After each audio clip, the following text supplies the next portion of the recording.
The man's cry was swallowed by the blizzard's roar, his words torn away like fragile leaves. He staggered, a desperate orange smudge against a world gone utterly, ferociously white. In his arms, almost lost within his frozen embrace, was a delicate, unmoving form of an old woman, her face ashen, a silver locket glinting faintly against her dark shawl. Every agonizing step he took through the deepening snowdrifts was a battle against screaming muscles and encroaching despair. Not far off, unseen by him through the blinding curtain of snow, the powerful headlights of a limousine cut twin cones into the tempest, its occupant, a man of immense wealth and power, staring, utterly transfixed. He was about to witness an act of such profound, selfless humanity that it would not only save a life, but deliver a shock-wave of astonishment and change through the entire town, starting with his own frozen heart. Arthur Miles knew the cold. It was a bitter acquaintance from 15 years spent sweeping the city streets, a constant ache that settled deep in his bones long before the first snowflake of winter ever fell. But this was a maelstrom, a furious entity of ice and wind that clawed at it with relentless fury. His shift had ended hours ago, yet here he was, lost in its icy heart. His small, third-floor room above O'Malley's bakery, with its single, stubbornly cheerful geranium and the faint, comforting smell of yeast and sugar, felt a lifetime away. He lived a life of careful calculations, each penny saved a tiny step toward a dream he rarely dared to voice. A small cottage, perhaps, with a patch of earth where he could cultivate something more than the city's grime. Maybe even try to capture the quiet beauty of the world in the worn sketchbook he always carried, its pages mostly empty. He'd just tucked a few carefully folded bills into an envelope addressed to his sister, Sarah, who was raising her 2 kids alone. It wasn't much, but it was what he could spare, meaning another week of thin soup for himself. He often thought, if he could just draw the hope he felt for Sarah and her children, it would fill every page. Across the city, in a sprawling gray-stone mansion that seemed to command the storm-lashed hill it stood upon, Elara Ainsworth, a sprightly 83, felt a different kind of chill. The silence of the grand house was her constant companion, a stark contrast to the boisterous years when her beloved Harold was alive, and their son, Thomas, filled the halls with his youthful energy. Now, Thomas was a name spoken with a certain formality, a successful businessman whose visits were brief, his calls polite but distant, leaving a quiet ache in Elara's heart. Her most treasured possession, always around her neck, was the silver locket Harold had given her. Inside, 2 faded photographs, Harold's smiling face, eyes crinkling at the corners, and a younger Thomas, no more than 10, grinning a gap-toothed smile, his arm slung around his father's shoulder. She'd touched it just that morning, tracing the outlines, whispering a silent hello to her boys, a familiar ritual against the encroaching loneliness. The blizzard, a playful flurry at dawn, had mutated into a raging beast by late afternoon. The wind shrieked like a tormented spirit, hurling snow with such force that it obliterated familiar landmarks. One by one, the city's arteries of power failed. The lights in Elara's mansion flickered, then died, plunging the vast rooms into an unnerving twilight. The ancient furnace, her home's warm heart, gave a final, wheezing sigh and fell silent. A profound, bone-deep cold began to creep in. Her telephone, her only link to the outside world, was dead. A knot of uncharacteristic fear tightened in her chest. She remembered the flyers. The community center, just a few blocks away, was a designated emergency shelter. Bundling herself in her thickest wool coat, her favorite cashmere shawl wrapped tightly, the locket secure beneath, she'd resolved to make the journey, a fierce spark of her old independence igniting. She hadn't accounted for the storm's treachery. Arthur, having abandoned any hope of reaching his own lodgings, was battling his way toward what he hoped was a still-open subway station when he saw it, a splash of dark fabric against a mountain of white, a human shape succumbing to the elements at the mouth of a narrow, snow-choked alley. His own exhaustion was a heavy cloak, his fingers numb, his face a mask of ice. But the sight propelled him forward, fear for another overriding his own misery. He reached the figure, an elderly woman, her face deathly pale, a dusting of snow already gathering on her eyelashes, which lay closed against her cheek. Her shawl had slipped, revealing the delicate chain of a silver locket. "Ma'am." Arthur's voice was a ragged whisper, almost lost in the wind's howl. He knelt, his knees protesting sharply, and gently shook her shoulder. "Ma'am, can you hear me?" Her eyelids fluttered, revealing eyes clouded with confusion and cold.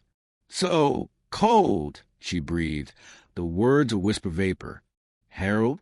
Arthur's heart clenched. He knew that look. He'd seen it once before, on the face of a homeless man he'd tried to help one brutal January night. Too late. He couldn't let that happen again.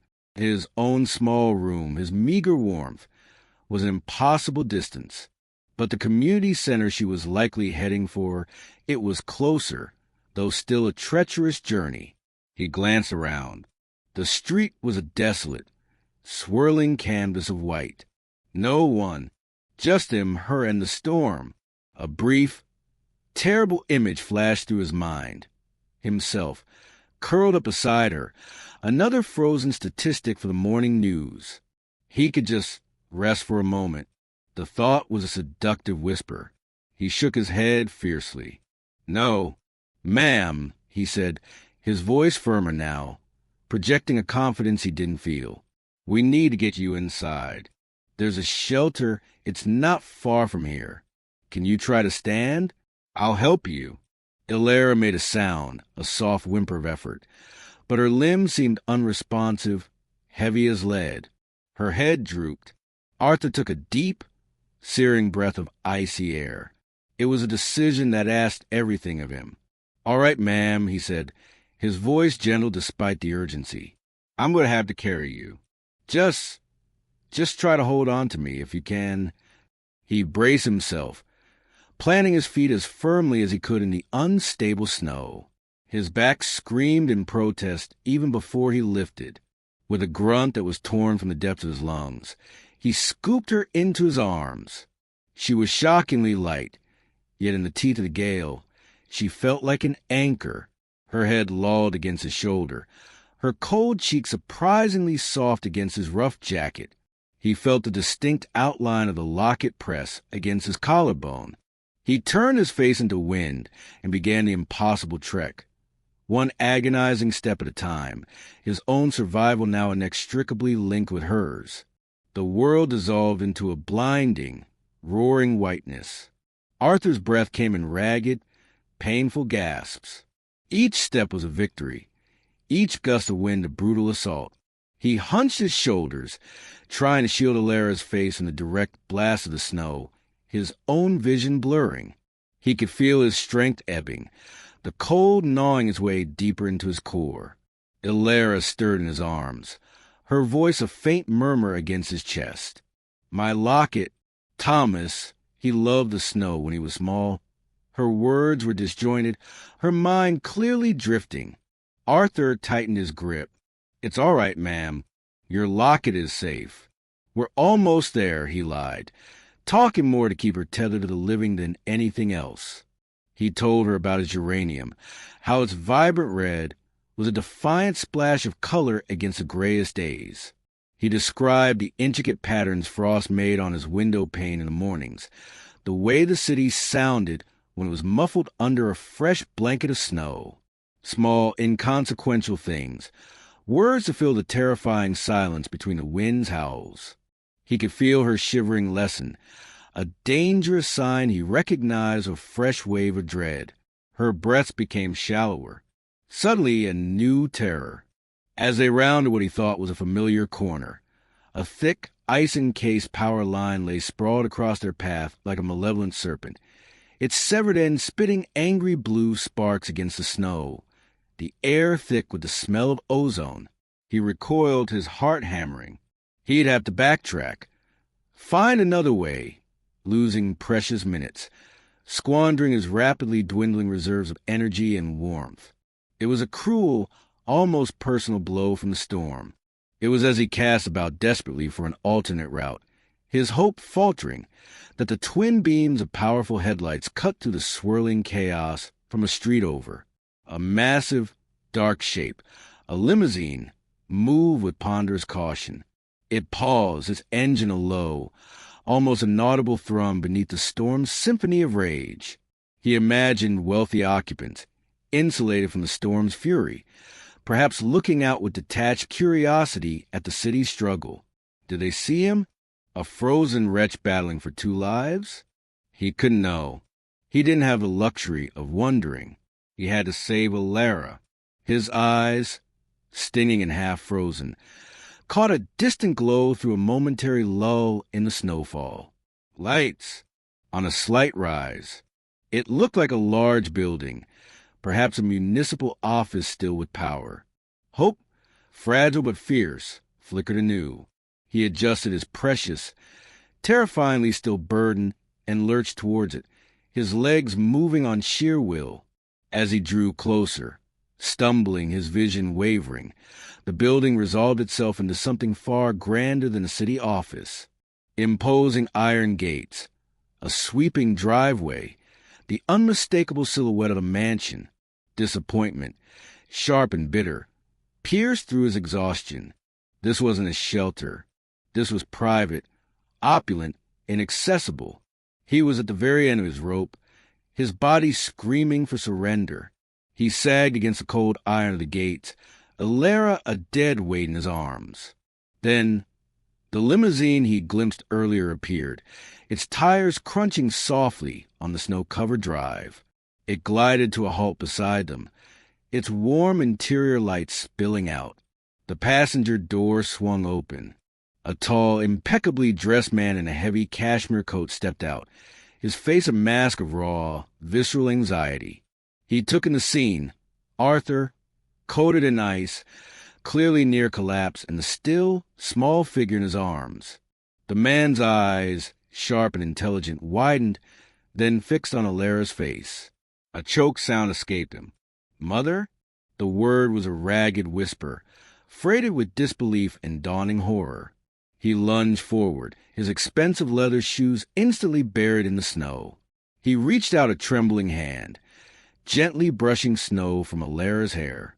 "Oh, God! Mother! It's Thomas! Can you hear me?" Arthur stared, numbly. Thomas? Alara's son? This magnificent, formidable house. It was her home. The pieces clicked into place with a dizzying rush. This was Mr. Thomas Harrington, the prominent businessman, the distant son. He'd evidently been battling his way through the storm, his own driver likely stranded. Desperation etched on every feature. He'd been expecting, perhaps, to find his mother safe within these walls, or at worst, inconvenienced by the power outage. Not this. Not delivered to his doorstep like a fragile, frozen parcel by a man who looked like he'd wrestled the blizzard itself and barely survived. The shock on Harrington's face was profound. A maelstrom of fear, sudden, overwhelming relief, and a stunned, slowly dawning comprehension of the monumental act he had just witnessed. His gaze shifted from his mother's still face to Arthur's, and for a moment the vast social gulf between them vanished, replaced by a raw, shared humanity in the face of crisis. "Help me get her inside." Harrington's voice, usually commanding, was now laced with a desperate plea. Together. Arthur finding a last reserve of strength he didn't know he possessed, they navigated the short distance to the massive oak doors. They burst into a grand foyer, the sudden warmth and light almost blinding. Servant appeared, their faces mirroring their employer's shock and alarm. "Mrs. Ainsworth." "Mr. Harrington, what happened?" A flustered housekeeper exclaimed. "Blankets. Brandy. Called Dr. Evans." Tone was critical. Harrington barked orders, but his hands were incredibly gentle as he and Arthur laid Alara on a deep velvet chaise lounge near a crackling fireplace that radiated blissful heat. Arthur swayed, the sudden transition from brutal cold to enveloping warmth making his head spin. His mission was complete. He'd done all he could. He felt a firm hand on his arm, steadying him. You saved her life," Harrington said, his voice thick with emotion he didn't try to hide. He looked at Arthur, truly looked at him, at the frost-caked eyebrows, the raw, chapped skin of his face, the exhaustion that seemed to cling to him like a second skin. "My God, man, who are you?" "Arthur Miles, sir," he managed, his teeth chattering uncontrollably despite the roaring fire. I'm a street cleaner. I found her in the snow by the old cannery." The doctor arrived with remarkable speed, his demeanor calm and efficient. Alara was quickly wrapped in heated blankets, her vital signs assessed. Slowly, miraculously, a faint flush of color began to creep back into her cheeks. Her eyelids fluttered, then opened.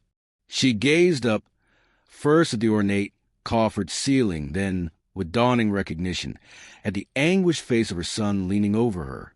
"Thomas," she whispered, her voice frail as a dry leaf, yet clear.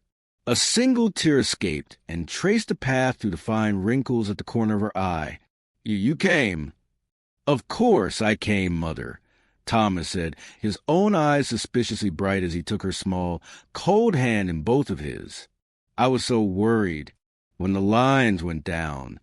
Years of unspoken hurts, of polite distances and misconnections, seemed to dissolve in the warmth of that room, in the shared terror of what might have been. It wasn't a dramatic outpouring, but a quiet, profound recalibration of a relationship that had nearly been lost to time and neglect. Then Harrington turned his full attention to Arthur. A housekeeper had pressed a steaming mug of tea into Arthur's trembling hands, and he was huddled near the fire, still shivering violently as the deep chill slowly retreated from his bones. The wealthy man's expression was a complex tapestry of gratitude, humility, and something akin to awe. "Mr. Miles," Harrington began, his voice resonating with sincerity that brooked no artifice. "There are no words in any language adequate to express my gratitude. You risked everything, your own life, for my mother, a complete stranger." He paused, his gaze falling on Arthur's hands, now visible without their sodden gloves, red and swollen, clearly frostbitten. He saw the worn, thin fabric of Arthur's jacket, the patched knees of his trousers. He saw a man who possessed little, yet had given everything. This was the juncture, the moment that would etch itself into the town's collective memory. Harrington didn't just reach for his wallet, though Arthur dimly supposed a reward would be forthcoming. He looked at Arthur Miles, not as an employee or subordinate, but as an equal in courage, a superior in spirit. He saw the quiet dignity, the profound weariness, the utter lack of expectation in Arthur's eyes. And perhaps in that moment, Thomas Harrington also saw a reflection of his own recent failings, his own comfortable insulation from the harder realities of life. "This estate, Mr. Miles," Harrington said, his voice softer now, gesturing around the magnificent room. It's large. It requires a great deal of upkeep. The groundskeeper's cottage, just beyond the rose garden, has been empty for some months. It's a good, sturdy little house. Warm." He met Arthur's gaze directly. "I need someone I can trust implicitly, someone with integrity, someone like you. The position, Mr. Miles, it's yours, if you would consider it. A proper salary, of course, a comfortable home. You would never have to endure such cold again." Arthur stared, the steam from his tea momentarily forgotten. A job, a home, warmth, security, a garden. It was the substance of his most secret, whispered dreams, offered to him not as charity, but as a position of respect. Harrington, sensing his stunned silence, pressed on a new urgency in his tone. "And your hands, Mr. Miles, they need immediate medical attention. And anything else, anything at all, if there's a dream you've held on to, something you've wished for, please tell me. Consider it done." This was his act, born not just of relief, but a profound, humbling recognition of true human worth. He wasn't just offering a job. He was offering a restoration, a new beginning, a chance for Arthur to nurture his own quiet dreams, just as he had nurtured the fragile spark of life in Alara. Arthur, his throat tight with emotions he couldn't name, managed it choked. "Yes, sir. Thank you, sir." He accepted. The hours that followed were a blur of care and comfort. His frostbite was tended to by Dr. Evans, who clucked with concern over severity. He was given dry, warm clothes, a hearty meal, and shown to the groundskeeper's cottage. It was small, as Harrington had said, but to Arthur it was a palace. It had a crackling fireplace, a comfortable bed, and windows that looked out not onto grimy brick walls, but onto snow-laden trees and the promise of spring gardens. He touched the smooth, worn wood of the windowsill, a hesitant smile gracing his lips. His geranium would love it here. Alara, under the doctor's care and her son's newly attentive gaze, recovered quickly. The terrifying ordeal, paradoxically, seemed to have swept away the cobwebs from her spirit and from her relationship with Thomas. He became a regular visitor, not out of duty, but out of a rediscovered affection. They talked for hours, sharing stories, laughter, and even a few tears for lost time. Arthur, in his quiet, unassuming way, became a gentle fixture in their lives. He'd often share a cup of tea with Alara in the sunroom, listening to her stories of Harold and a younger, boisterous Thomas. He and Harrington would sometimes walk the grounds together, discussing plans for spring planting, a comfortable camaraderie developing between two men from vastly different worlds, bridged by an extraordinary circumstance. One afternoon, emboldened by Alara's gentle encouragement, Arthur shyly showed her his worn sketchbook. Her delight at his tentative, delicate drawings of birds and winter branches was so genuine that Thomas, witnessing the exchange, quietly arranged for Arthur to take art lessons from a respected local artist. The story of the freezing street cleaner, the frail grandmother, and the rich man's astonishing act of gratitude rippled through the town like a warm current. It wasn't just a daring rescue in the heart of the blizzard, nor the substantial reward, but the nature of Harrington's response, the offer of a home, a respected position, the nurturing of Arthur's hidden talent, that truly shocked and then deeply inspired the community. The local paper dubbed Arthur the Blizzard Samaritan, and Harrington, once known more for his shrewd business dealings, was spoken of with a new warmth, a new respect. The grand mansion on the hill, once a symbol of aloof wealth, became, in the town's imagination, a place where miracles happened, where human connection triumphed over adversity. Arthur Miles, no longer invisible, tended his gardens with care, his callous hands now also skilled with a charcoal pencil. He was a living testament to the fact that true heroism often wears the humblest of clothes, and that a single act of selfless kindness, offered without expectation, can thaw the most frozen of landscapes, both external and internal, rewriting futures and warming hearts in ways one could never predict. And sometimes, when the winter wind sighed to the eaves of his cozy cottage, Arthur would pause, listen, and remember the furious roar of the storm, not with fear, but with a quiet gratitude for the incredible, unexpected journey that had led him home.